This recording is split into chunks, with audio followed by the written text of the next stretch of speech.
Okay, so if we look at the setup, first things first, okay, if I just get rid of these lines actually. That line there. Just get rid of that line there. Yeah, exactly, mate, all helps. Makes you look good. Okay, if we look at your setup, you can see there's a massive difference there in terms of how. Yeah. First, second. This is the first. This is your first with the wide stance. Right. This is your narrower stance now. Foot back slightly. Okay. Yeah. Just opens up that left hip a little bit. Just makes it harder for the club to go back so far. Yeah. I mean, if you think of these swings here now as the club goes back, these swings are kind of synced up for impact. Okay. So the club's going back the same time. Look how much further that club goes back. Yeah. Okay. Now, even though that club's gone all the way back up there, okay, you still come back to the golf ball at the same time. Right, yeah? Because you accelerate that, you bring that club down, obviously really fast. As you get back to the golf ball, your brain's going like, whoa, too much speed and power. And you then, at the last second, you're going to go, ooh, and flinch and pull up. Yeah. You thin it, or if you're scared of thinning it, then you hit the ground beyond the golf ball, okay? Yeah. And through the golf ball now, you can see how much, that's almost a full swing on that left-hand side. For me, it was just, I think you were just making full swings, trying to grip down the club by miles, maybe 4 inches and stuff, 3 or 4 inches and stuff, and just almost have your hand on the metal. That's what I was doing. I'm probably gripping it quite tight, because if your thumb on the end, there's not going to be that's losing a bit of grip pressure on that bit of metal there. It's going to slip around a bit, then you grip it tighter. So all these things are going to contribute towards you making this shot harder. Okay, 50-yard shots realistically shouldn't be too difficult. Okay, just got to knock the ball on the green somewhere with a wedge or a sand on or whatever club you're going to use. Now again, a variety of choice of clubs I think could help. Nemesis shot and it's my scariest as well. I think in the short term, when you go and play next, think about your shot toward. Okay, depends on how brilliant. Think about the shots then you're playing in towards the green. If you're say 200-ish plus away from the green, think if I hit this shot not so well, am I going to give myself a 40, 50-yard shot to green? If so, take about 4 clubs less and lay it to 100 yards.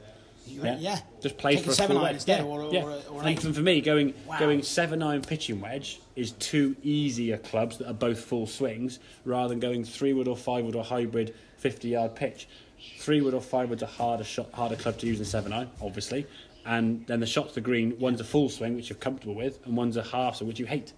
So you're playing a harder shot to leave yourself a more difficult shot, which ruins your score, or you can play an easier shot to leave yourself an easier shot, which improves your score. So that's the short term. That's the short term. And the long term ultimately, you've got to get practice, exactly. Practice. But I think if you can get yourself in a better start position, Tyler, the way you stood to golf, you look at those. Right, if I saw those 2 golfers, I said, right, okay, what shot? You wouldn't believe that if anyone saw those 2 images there, I said, right, okay, these guys are trying the same distance shot. You'd laugh, exactly, yeah. You would go, what the? He's either not going to make anywhere near, or he's going to be way too far, and that's the thing. So you were kind of almost in some ways setting up to fail, setting up big stance, spot on, mate. Big swing, and then when we did that throwing analogy, you went back and you're like, what? And I nearly threw it over your head. You're like, shoulder. And you're trying to flick and stop and try and do an awkward kind of motion. Yeah, throw with your left hand when I was further away, you're more accurate. With your weaker hand, because you knew how far to throw your arm. Yeah, it was easy peasy. Yeah. Then with your dominant hand, you're waiting and go, oh shit, what am I going to do?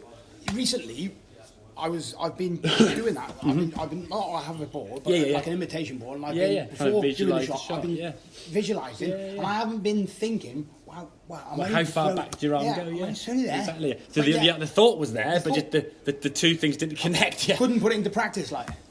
Exactly, mate.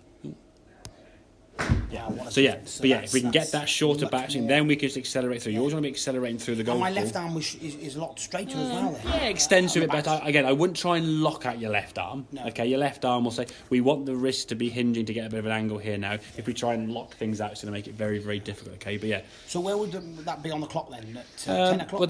That's sort of obviously 6 o'clock there, so you're looking at about 10-ish, I guess, 10, that sort of time. The thing is, for me, it doesn't matter how far it does go, it's how far it feels to you it has gone. I thought it was, So if what I felt. If it felt to you parallel there, that's where your 50-yard shot feels.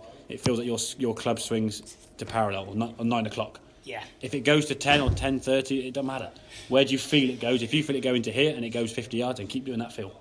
Because that's the right length swing for you. Okay, if you then try and do it statically to here, momentum will carry you further, and you'll be up here somewhere. Again, and you get too far. I have to watch that. That's massive, yeah. And you see when you see professionals like Justin Rose, Justin Rose, they check their. Yeah, they're always doing that, but they're always exactly. I wonder why they were doing that. Now I know. The thing is, no golf professional does anything without a purpose to it.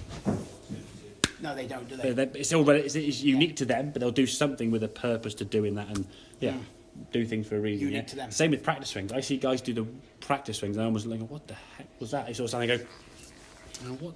Yeah, great. Now try and do another golf. Yeah, it's got to be relevant. Okay, make sense? Cheers, bud. Cool. Yeah.